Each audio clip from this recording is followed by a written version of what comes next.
Jim, just give us your thoughts first of all going into the game this weekend. I mean, look, we're going into the game on a decent run of form. Obviously we know Motherwell well enough, given that we've already played against them a couple of times this season, and we've found ourselves on the wrong end of both results, unfortunately.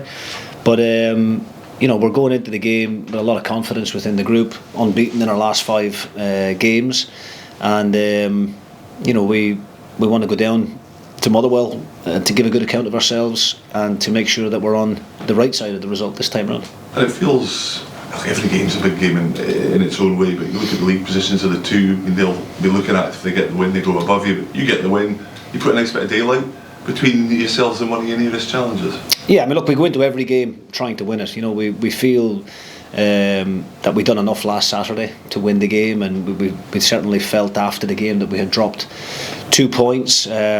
So we'd like to go down the road this weekend down to Motherwell and try and make amends for that and try and take maximum points. I think our performances in both games that we've played against Motherwell so far this season have actually been very good.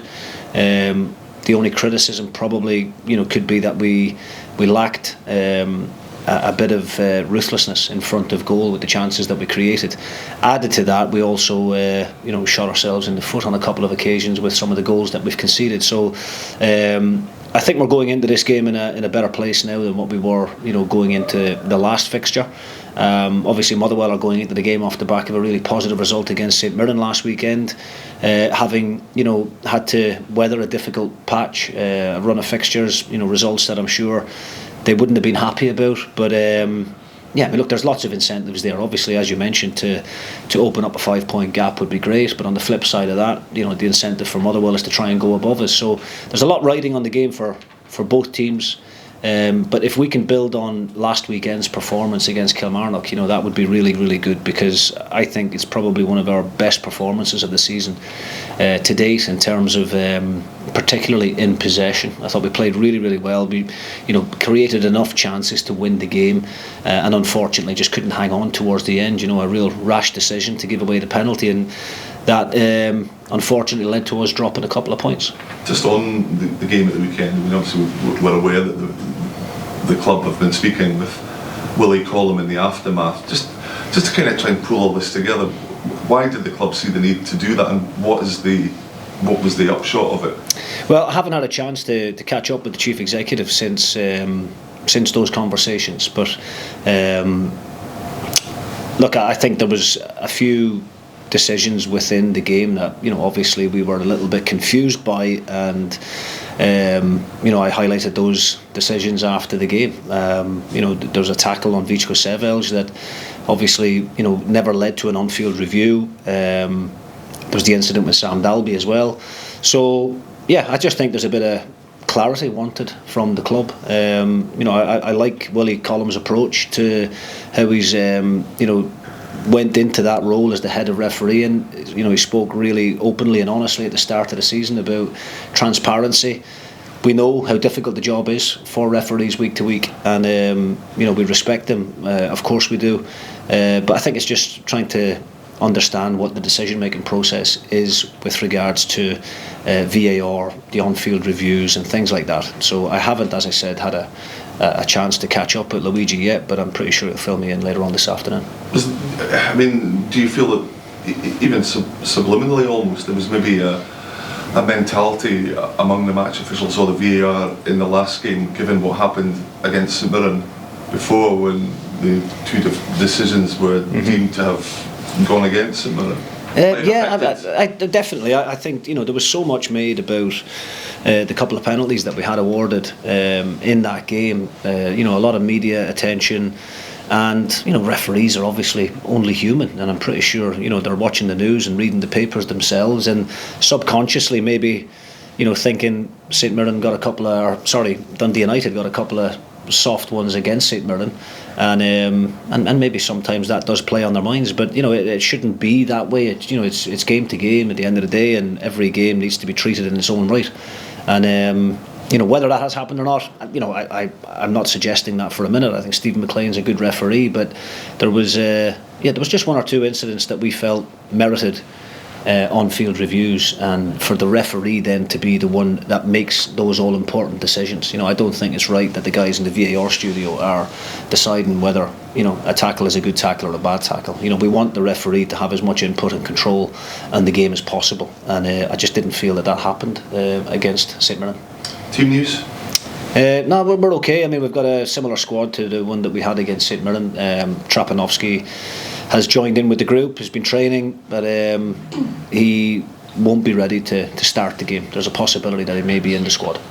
And Will Ferry's suspended, isn't he? Will is suspended, yeah, unfortunately, yeah. Just a final one, just looking at the impact that the boys you've brought in on loan have had. I mean, all of them have come in and really played their part. I'm just wondering if you look at the bigger picture, that must be quite a positive way for Dundee United to be viewed by other clubs, particularly some of the big ones maybe in England, that they know that if there's players they want to develop or put out for experience or whatever, they'll look at what's happening this season and think, well, Dundee United's a good place to put those players. Yeah, hopefully that's the case. I mean, I've been very fortunate, I think, at all of the clubs that I've been at in terms of utilising the loan market, particularly from England, and this time round at Dundee United it's been no different. I've been heavily supported by our head of recruitment, Michael Kearney, it has to be said, but I've got a good relationship with Norwich, having done some business with them in the past and taken Akinfenwa up to St Mirren. I'm delighted Manny Adebayo has been able to come up and replicate the good job that Akin done,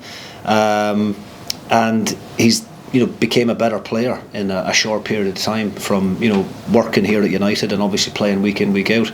Obviously got a decent relationship with Liverpool as well, taking Leighton Clarkson up to Aberdeen last season, and delighted that they were willing to give us Lucas Stevenson this time round, and Luke has been a breath of fresh air since he's came to the club. Great attitude in training, and his performances on the pitch, regardless of what position we play him in, are always very, very consistent. So the loan lads have came in and done brilliant for us. Obviously Jack Walton was here previously, and obviously Sam Dalby at the top end of the pitch, banging in goals for fun right through the spine of the team.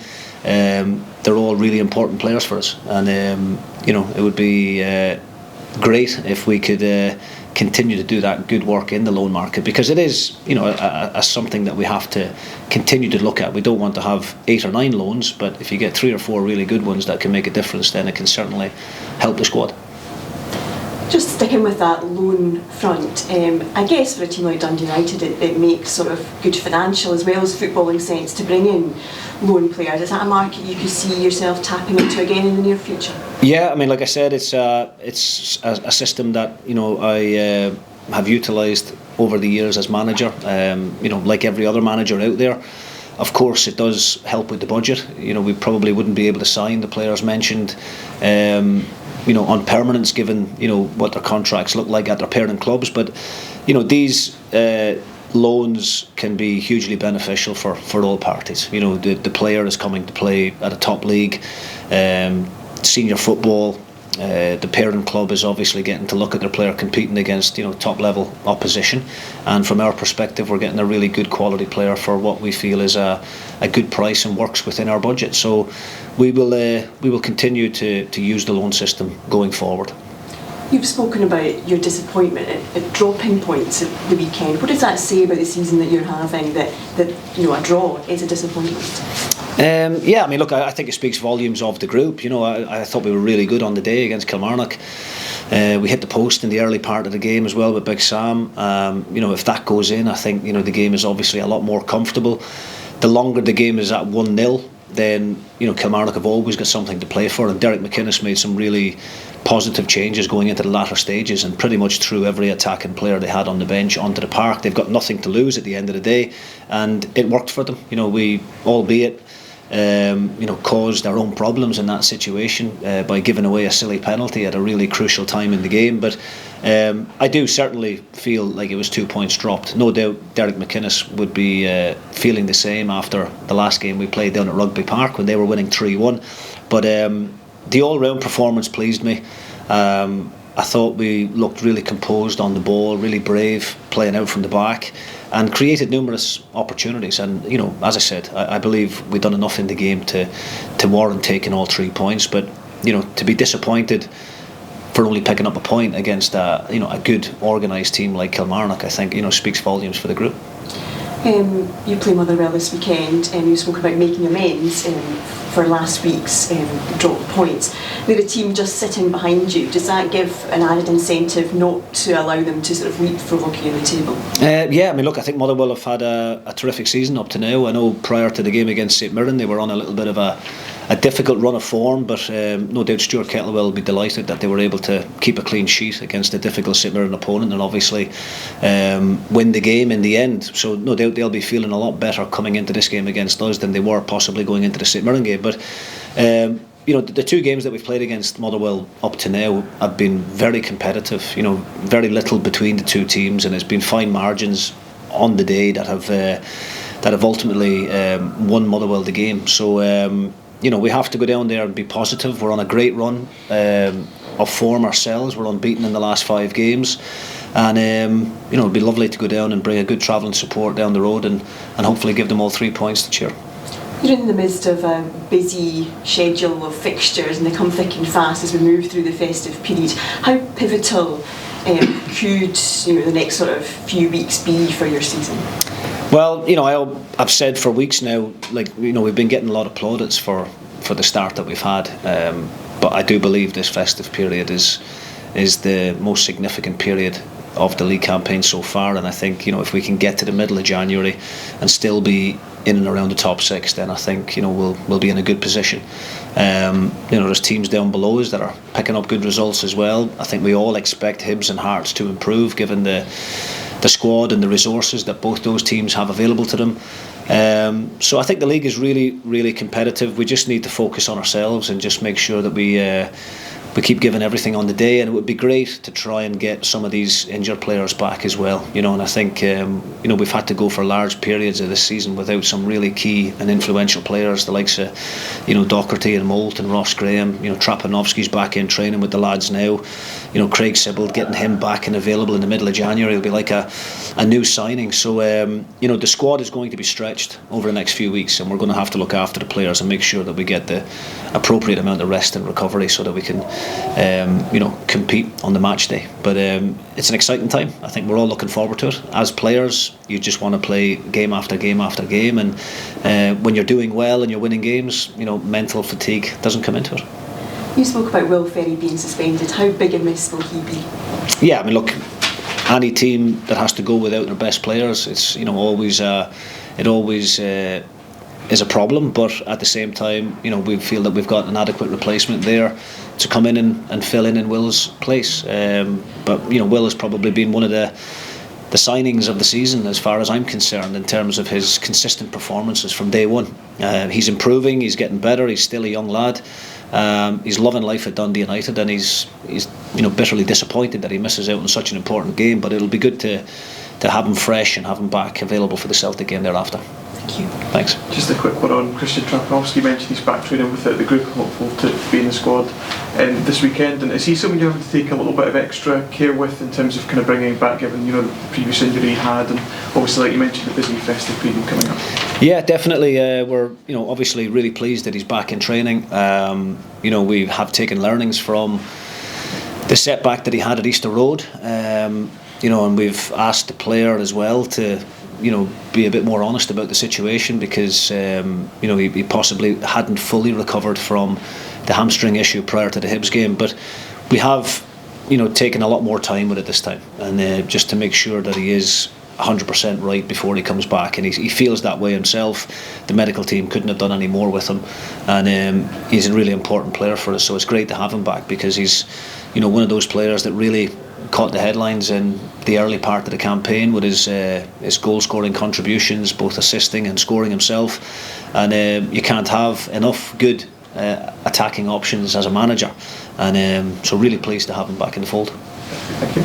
You mentioned about the disappointment of losing that penalty last week, but the type of penalty is becoming more and more common with VAR, where the defender goes to clear the ball and the attacker comes in blind side.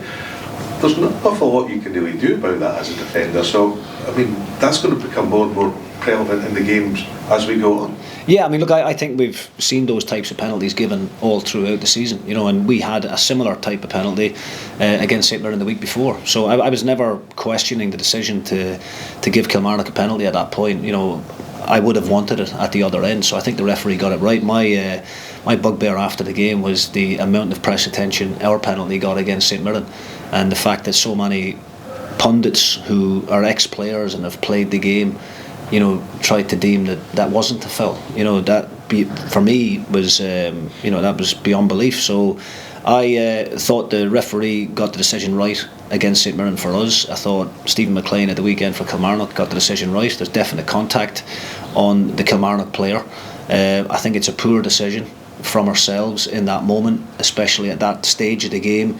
The player is going away from goal. No real chance of scoring from that situation, and I think we just need to show a bit more perspective and be a bit calmer in that situation.